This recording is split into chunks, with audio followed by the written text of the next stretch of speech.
নমস্কার, আমি শান্তনু পাত্র। তোমরা এখন দেখছো অ্যাম্বিশন স্টাডি। আমাদের আজকের আলোচনা গণিত প্রকাশ দশম শ্রেণী অ্যাকচুয়াল বিশিষ্ট দ্বিঘাত সমীকরণ কোষে দেখি 1.1।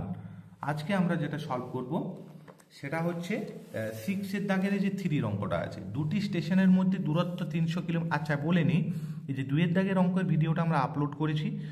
তোমরা কমেন্ট করেছো যে উত্তরের সাথে মিলছে না, মিলবে না। তার কারণ আমরা ধরেছিলাম যে 1 কিগ্রা চিনির দাম X টাকা, ওরা ধরেছে যে 80 টাকায় 1 কিগ্রা চিনি পাওয়া যায়। অঙ্কটা ওরা উল্টো ধরেছে, আমি করিয়েছি, তার কারণ এটাতে তোমাদের সুবিধা হবে। ঠিক আছে। আর দুটি স্টেশনের মধ্যে দূরত্ব 300 কিলোমিটার। একটি ট্রেন প্রথম স্টেশন থেকে সমবেগে দ্বিতীয় স্টেশনে গেল। ট্রেনটির গতিবেগ 5 কিমি বেশি হলে, এই জন্যই ধরেছি, আগের অঙ্কটা এই নিয়মে করিয়েছি আমরা, কিন্তু এখানেও কিন্তু আগের নিয়মে ধরতে হবে। তাহলে যে 300 কিমি যেতে X ঘন্টা টাইম লাগবে, ওই রকম করে তো আমরা অঙ্ক করব না।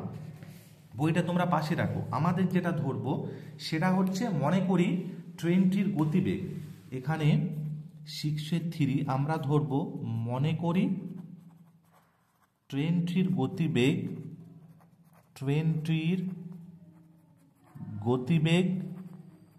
X কিমি পার ঘন্টা। তাহলে এই গতিবেগটাতে তার সময় কত লাগবে? সময়ের সূত্রটা কি?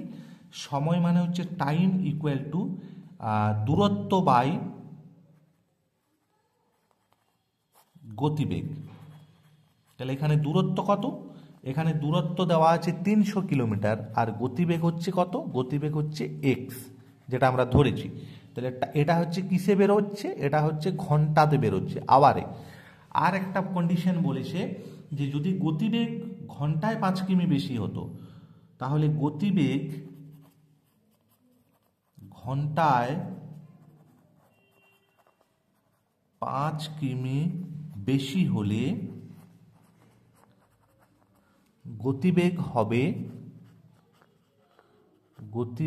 হবে X প্লাস 5 কিমি পার আওয়ার।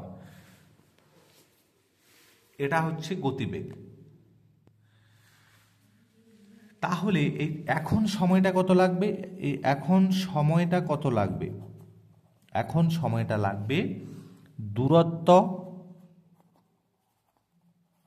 বাই গতিবেগ। তাহলে দূরত্ব 300 কিলোমিটারই আছে, এখন গতিবেগটা বেড়েছে, তার মানে X প্লাস 5 কি এত ঘন্টা লাগবে, এত ঘন্টা, বা তোমরা আওয়ার লিখতে পারো। এইখানে শর্তানুসারে কি হবে, কোনটাতে অ্যাকচুয়াল টাইমটা তার বেশি লাগছে সেটা দেখতে হবে। তার টাইমটা বেশি লাগবে, কিন্তু গতিবেগ যেটাতে কম, আর গতিবেগ যেটাতে বেশি সেটাতে টাইমটা কম লাগবে। তাহলে শর্তানুসারে আমাদেরকে করতে হবে, এই যে 300/X মাইনাস এটা হবে, এটাতে টাইম কম লাগবে। এই যে টাইম কম লাগার মানটা কত? দেখো কতটা টাইম কম লাগবে, 2 ঘন্টা টাইম কম সময় লাগবে। তাহলে এটা ইকুয়াল টুই হবে 2।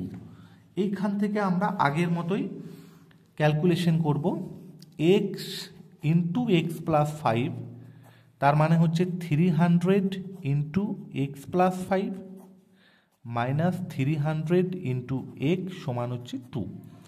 এইখান থেকে ক্যালকুলেশন করছি, 300X প্লাস 5 3 যা 1500 মাইনাস 300X। এটাকে আমরা মাল্টিপ্লাই করছি, x² plus 5x equal to 2। 2 মানে 2/1 মনে রাখবে। এটা কাটাকাটি হোক। আমরা শিখেছি কেমনভাবে আবার এটাকে শর্ট ফর্ম করা যায়, সেই জন্য আমরা 1500 x² plus 5x equal to 2। 2 1 যা 2, আর এখানে হচ্ছে কাটাকাটি করলে হবে 750। এরপর ক্রস মাল্টিফিকেশন করব, এখানে কিছু নেই মানে তলাতে 1 আছে। তাহলে x² প্লাস 5x ক্রস মাল্টিফিকেশন 1-এর সাথে, আর এটা ক্রস মাল্টিফিকেশন করলে হবে 750।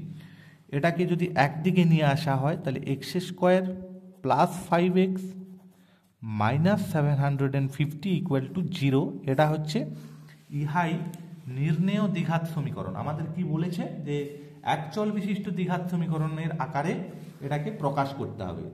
তাহলে এই যে x square plus 5x minus 750 equal to 0, এটা একচল মানে হচ্ছে রস্যই হয়াকার রস্যই ইহাই একচল বিশিষ্ট।